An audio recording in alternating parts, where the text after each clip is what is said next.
What if I told you that the same people who made cigarettes more addictive in the 1950s are the same reason why you can't put your phone down today? And that's not a loose comparison, and that's not just some metaphor. I mean the same internal labs, the same business structure, and the same ideas being sold to the public. There is a playbook, and it's been ran 3 times across 3 different companies for over 70 years now. Every single time it was run, it got closer and closer to the brain. The first product was a cigarette. The second product was a bag of Doritos and a Lunchable. The third product isn't even anything at all. It's an algorithm. And all it needs is a screen and your attention spans to work. Today, we're going to go all the way through this. The science, the documents, the history behind it, and the same mechanisms that they're putting into your phone and what it's doing to an entire generation. So, with that being said, welcome to the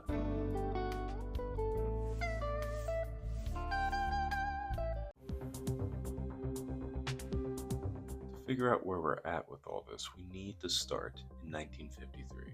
In the early 1950s, epidemiologists found a clear statistical link to smoking cigarettes and lung cancer, and the science was building quite fast. The public started to take notice pretty quick, and a company called Philip Morris, which also we know today as Marlboro, started to face a genuine panic. So they had a choice. They could either acknowledge the facts, they can try to change their product. Instead, they called a meeting in December of 1953 at the Plaza in New York City with all the major heads of the tobacco company and came up with what I call a playbook to deny the science that was proven. And this was led on for the next 70 years. In 1953, they ran a news article in 448 newspapers across the nation, and it was called The Frank Statement. And it said that we are unsure of the science, however, we're looking into it. They did not look into it, or rather, they did, however, they hid what they found. Here's what was happening behind closed doors at the exact same time. Philip Morris's internal scientist developed a multi-layered model of addiction that covers biological, psychological, and sociological features. And they understood this better than most scientists in their era. What they did with this information was use it to modify and engineer a more addictive product. Colonel R.J. Reynolds' memo from 1969 noted the quiet part out loud. Doubt is our product, since it is the best means of competing with the body of fact that exists. Now read that again. Doubt is our product, not cigarettes itself. Doubt. This was deliverable, undermining the science. And this is the same corporate playbook that's been run for decades now. It predates the climate debate, it predates the food debate, and it predates the social media debate by decades. Now let's talk about what they were actually engineering in cigarettes, because this will be important later. The average person assumes that cigarettes are addictive because of nicotine. And that's true, however, it's radically incomplete. The tobacco companies ran a multi-layered model that hit 6 different neurological points simultaneously to make the products more addictive. The first was ammonia compounds. Philip Morris's researchers discovered that adding ammonia increased the pH in the smoke. This converted nicotine into a positively charged form, which doesn't pass through the cell membrane well into what's called freebase nicotine. Freebase nicotine absorbs into the cell body quickly. The effect? Nicotine reaches the brain a lot quicker. And this is important in addictive science because the faster a substance reaches the brain, the more addictive it tends to become. And this is the exact same reason why cigarettes are more addictive than a nicotine patch. And it's due to the fact that Philip Morris and his team did extensive research in trying to figure out how to make this product more addictive. And when they were asked about it, they denied it.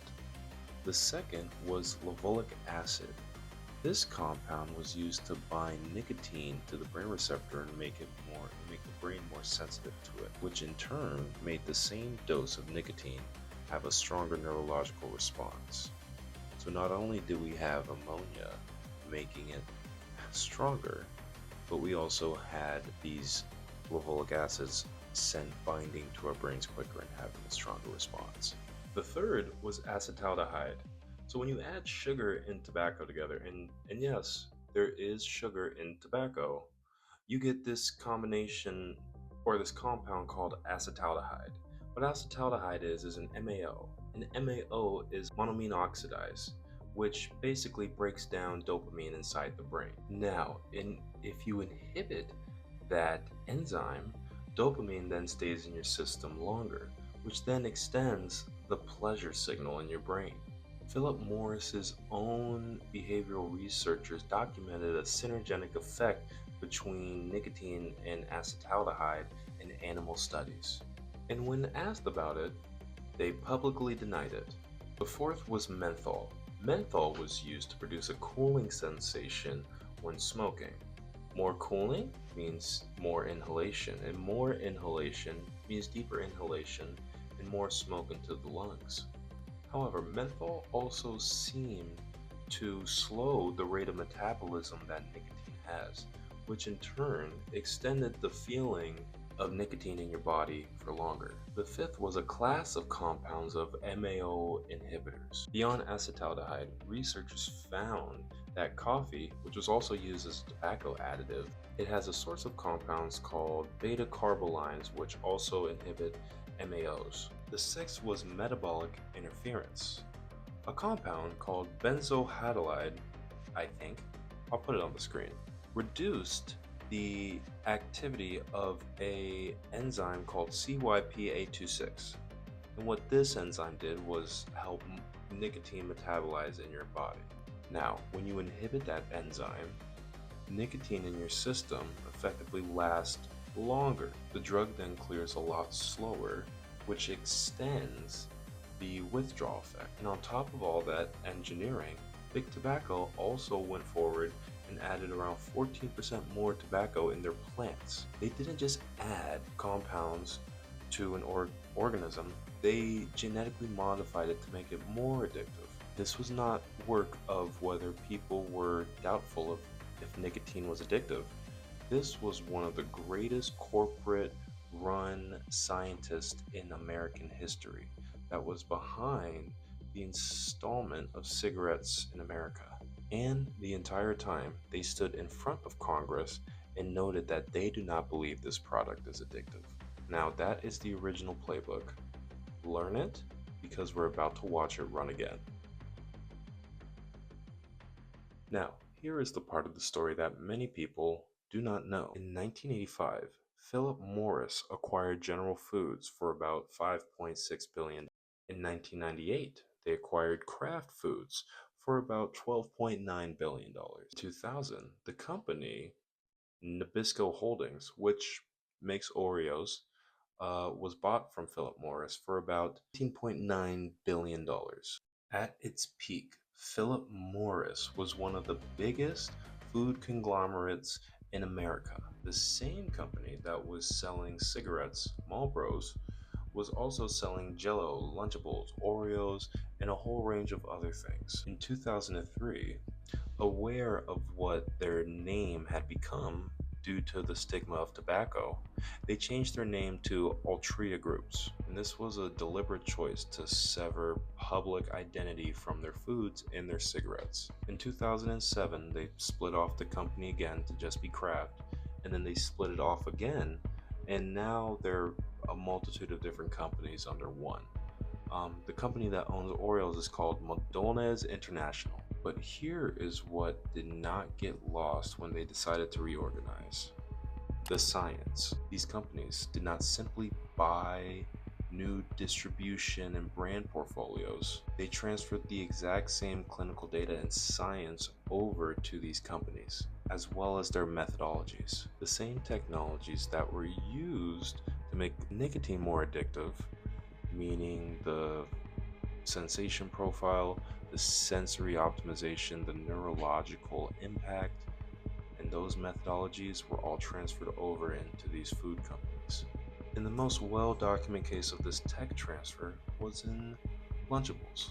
This product was a pre-packaged lunch kit marketed entirely to children, and this was engineered using cigarette research, flavor science, as well as neuropsychological methodologies. They ran studies on mothers to see how mothers felt seeing food behind a plastic window.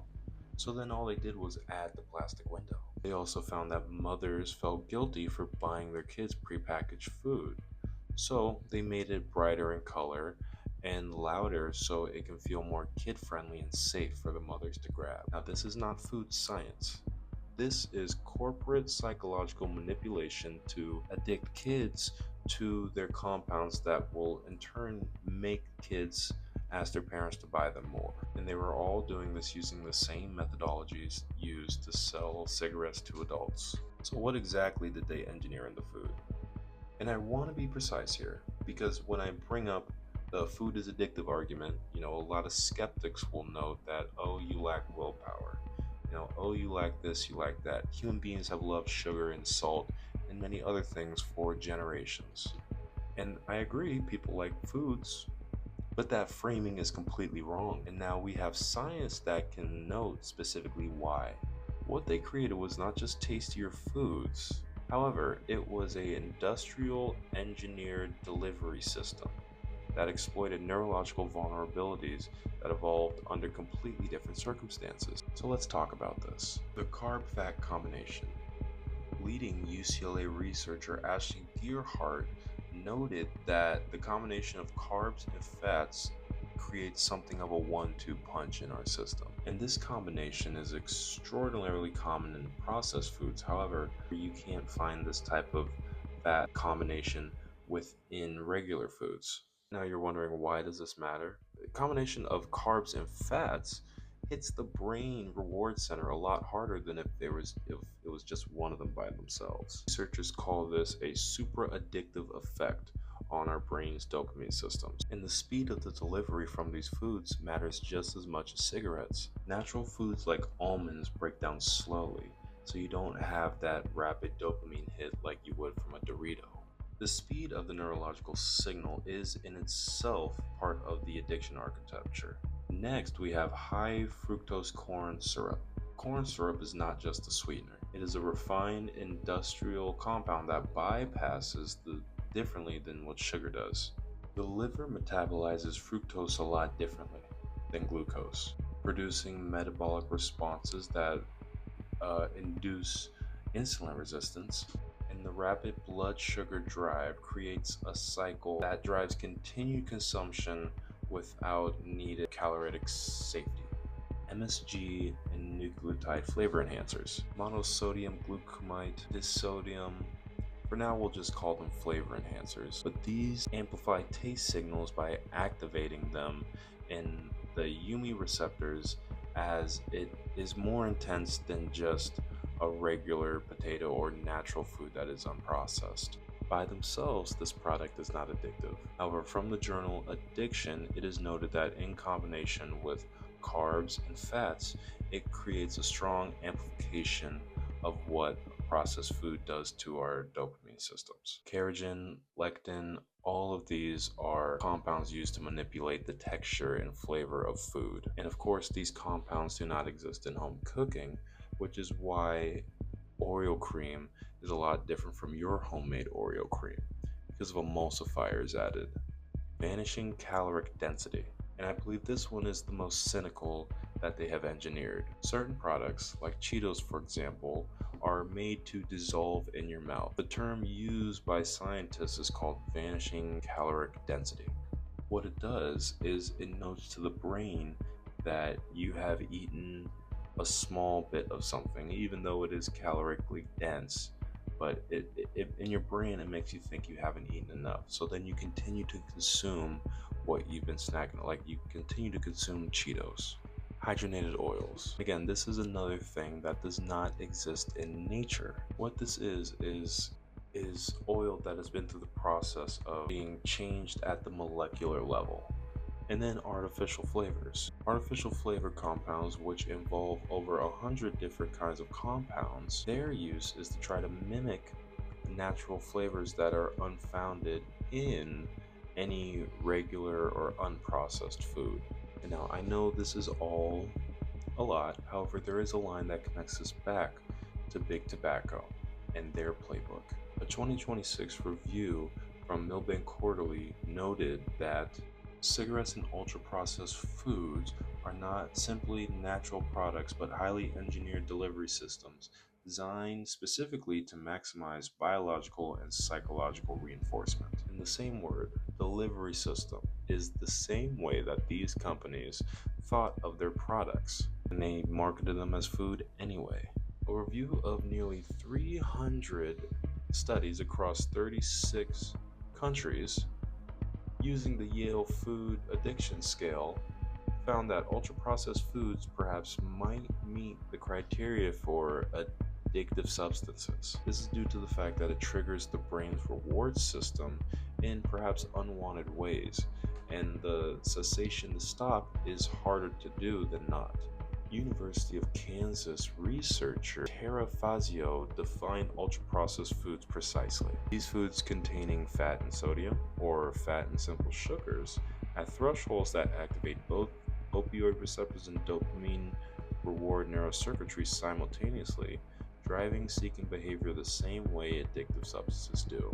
So think of this: opioids and dopamine from a Lunchable.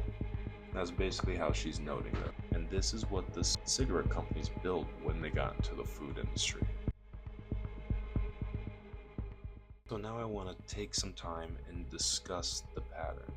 As we've seen from Big Tobacco and we've seen from their acquisition of Big Food, we can note how there are some general similarities on how they portrayed their beliefs of their product, as well as how they remarketed their products as well. And the biggest thing for me is to have you guys understand the sequence so we can see how it's similar in social media and smartphone addiction today. Step 1: engineer the product to exploit a known neurological vulnerability. Tobacco engineered nicotine delivery to hit faster using levolic acid, MAOs, and a whole bunch of different compounds. Food engineered a carb-fat ratio, caloric density, and a multitude of other things to try to hit specific neurological points in one's brain. They studied the neuroscience and then they reverse engineered products for it. Step 2: target new users, specifically younger ones. Menthol cigarettes was noted to being used for the best way to move the barrier of smoking from younger people. Lunchables were marketed to children and using guilt manipulation tactics to manipulate moms into buying them for their kids. And both companies understood that habits formed from a younger age were dramatically more likely to continue to buy their product. Basically, if you got addicted at a younger age to something, it will be a lot harder for you to quit. And that's what these companies nailed on the head. Step 3: build internal science while denying the external. And again, back to Philip Morris, they ran brain studies. They had epidemiologists on their payroll doing research on what nicotine was doing to the human body and the human brain. They documented the synergetic effects of acetaldehyde and nicotine as well. However, while doing this, they were able to deny what was being pushed publicly, even when they testified to Congress and made all their denial claims. Step 4: manufacture doubt, but only when the science is undeniable. Doubt is our product, noted from R.J. Reynolds' 1969 memo. Fund counter research. That's another part of their playbook. Elevate fringe scientists. The food industry also did this in regards to sugar when it was discussing rates of obesity. Trying to find a link to sugar and obesity, these big food companies pushed it off using however much money they needed to. They funded studies that shaped public opinion. And step 5: deploy personal responsibility at the end. So when we see that doubt is no longer a positive vehicle of distraction. When the lawsuits come out, when the whistleblowers come out, we then start to note that the last line of defense is people chose to do this freely. The smoker chose to smoke. The kid decided to pick up that bag of Doritos. The framing erases the entire history of what these companies were manipulating behind closed doors. It treats a product that was used to completely overthrow a person's neurological control as something that they were chosen to do. And this is the playbook. And like I said earlier, it's been ran 3 times. So let's go over the third time. The third time this playbook was run, companies removed the product entirely. They already had something that people were looking at. It was a smartphone. Now all they needed was a couple apps and an algorithm, and for you to just look at your screen. In 2017, Sean Parker, who at the time was the founding president of Facebook, noted some startling information with some pretty, from my point of view, he seemed pretty happy about it, pretty candor, of the ideologies and belief systems that Facebook had in developing these products. He said that they needed to give users a little dopamine hit every once in a while because someone liked or commented on a photo. He described this as a social validation feedback loop. And then he also noted it's exactly the kind of thing that a hacker like myself would come up with because you're exploiting a vulnerability in human psychology. And then the inventor and creators, it's me, Mark, and Kevin Strawham on Instagram, understood this consciously, and we did it anyway. So again, they knew what they were doing, and they knew what it was doing to people. But instead, they cared more about profits than the mass public. That is similar to what the Philip Morris scientist was writing on ammonia. However, around 50 years of difference.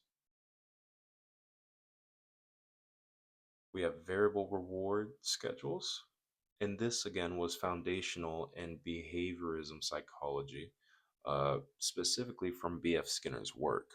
What he worked on was something called operant conditioning. Operant conditioning is basically where learning a process where behaviors are shaped by their own consequences, and then an action is followed with reward. So basically, like, say you eat a cookie and it makes you feel good, you might eat another cookie later. That can be noted as operant conditioning. Or when it comes to these phones, you hit a like, and or someone hits a like and you get a notification, and then you look at said phone. That can also be noted as operant conditioning. Your brain doesn't get the biggest rip of dopamine from getting a like. It gets its biggest hit from the uncertainty if you're going to get one. This is called variable ratio reinforcement schedule, and it's the same thing used on slot machines. Just like a pull to refresh lever on a slot machine. They are functionally and have the same neurological impacts on our brain. We have infinite scroll. Basically, all you need to do is get to the top of the page, pull your finger down, and you have a fresh new feed of content that you can scroll through. This was a deliberate move to stop cues for users to stop using their phones. In every natural human activity, we have something called friction points. Friction points are the conscious thought of 1 second, even, of telling yourself, am I going to do this or not? When it comes to infinite scroll, that is completely wiped out. Friction is no longer in the room with you or on your screen due to just infinite amounts of content being thrown at you. Researchers have also found what happens if you add friction. Basically, noting that people who had apps that invoked more friction versus ones who didn't had better recall, better temporal awareness, as well as better self control in aspects of their life. We have notification timing and engineering. Social media platforms have granular behavior data on every user. Data that's been built from when we started using these phones. What content makes you linger? What emotional states correlate to more use on the phone? The notification pulls you back when you haven't been on the phones enough, according to these companies. And these aren't randomly timed. They know exactly what they're doing when they do this. purpose. It is sent at the time the algorithm thinks you are emotionally more able to re-engage with content. That is not a feature, that is a behavioral targeting system. Autoplay and the elimination of decision points. TikTok's architecture is probably the most refined in this skill. The For You page delivers roughly 95% of algorithmic driven content. Videos transition automatically without your input at all. The time between content and pieces and the moment between you making a decisive decision to stop has been reduced to less than 1 second. This entire system has been made so that the path of least resistance, meaning continuing to watch, is easier to do than just saying getting off your phone. It's that app's deliberate effort to make it like that. Algorithmic amplification of outrage. Francis Hong, who is a former Facebook employee, became a significant whistleblower in around 2021. He brought internal documents to Congress noting those documents confirmed what researchers have been arguing. The algorithm knowingly amplified divisive, emotionally charged content because emotional arousal and specific negative emotional arousal produce longer engagement sessions. Anger and anxiety are the best retention tools that any corporate media can have. The algorithm doesn't care if you feel good, it cares about if you're watching. And the fastest path to keeping you engaged on the internet or on their apps is through our threat response system, which is one of our oldest systems that we have. You can also note the dangerous developing mental issues of young girls and young boys. He noted that Meta's own data showed that 32% of teen girls felt bad about their body. And their own data Meta's own data showed that 13.5% of girls had more frequent suicidal thoughts and ideations when they were on the apps. Senator Richard Blumenthal noted this in the hearings. Facebook and big tech are facing their big tobacco moment. Not a metaphor and not a structural parallel.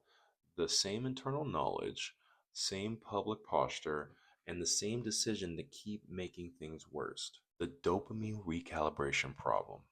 And this mechanism in of itself is what you're experiencing personally and what the data shows is happening to an entire generation of people, like Gen Z. Social media addiction produces the same dopamine dysregulation that addictive users have. The dopamine reward systems get calibrated to expect a type of dopamine drop that is similar to what you see on social media and on the internet. And this type of stimulation is something that life cannot provide. The reward system gets calibrated to expect dopamine levels that you cannot expect in regular, natural day to day life. Things that are generally meaningful, spending time with family, going outside, hanging out with friends, become less dopaminergic than scrolling on TikTok or looking at a funny video. And it's not because the world or anything of the importance of that has changed, it's just our dopaminergic baselines have changed drastically to expect more from our phones than our peers. The product doesn't just compete for your time, it reconstructs what you count as winning or rewarding. And this is the final form of the playbook. The product that got so close to our brain and has recalibrated rewards itself. Let's give you a framework that we can walk out of here with. Tobacco engineered a chemical dependency, then denied it. Food engineered a neurological compulsion, and then denied it. Social media has created a psychological dependency, and is now denying it. Each iteration inherited the scientific methodology of the last. Each iteration ran the same 4-step denial playbook. Each iteration targeted young people at its entry point. And each iteration got a lot closer to the brain every time. Tobacco needed a cigarette, a vehicle to deliver chemical compounds to the body. Food needed a product, a carrier for their engineered combinations. And social media needs nothing but a screen and your attention. The delivery mechanism is invisible. However, the product is our attention itself. When the engineering keeps getting better, The line between the environment did this versus you chose this all by yourself becomes a lot less clear to see. And the people running this playbook understood that if they can keep this gap invisible long enough, they can externalize the consequences and internalize the profits before accountability is needed. Understanding this gap is not just a small thing. It can rewire you to see how you look at your own impulses or how you can fix your own impulses in the same vein. It changes the questions about how you feel the way you feel. It changes what you expect from companies and platforms that are designing the environment your brain lives in. And that's what this channel is about. It's about making the gap visible. Now, I know I did not leave you with a lot, but the next video is going to tackle all the issues that I've described here, especially with social media. We're going to be talking about restoring our attention, rebuilding the dopamine system, and all of this will be from a behavioral health perspective.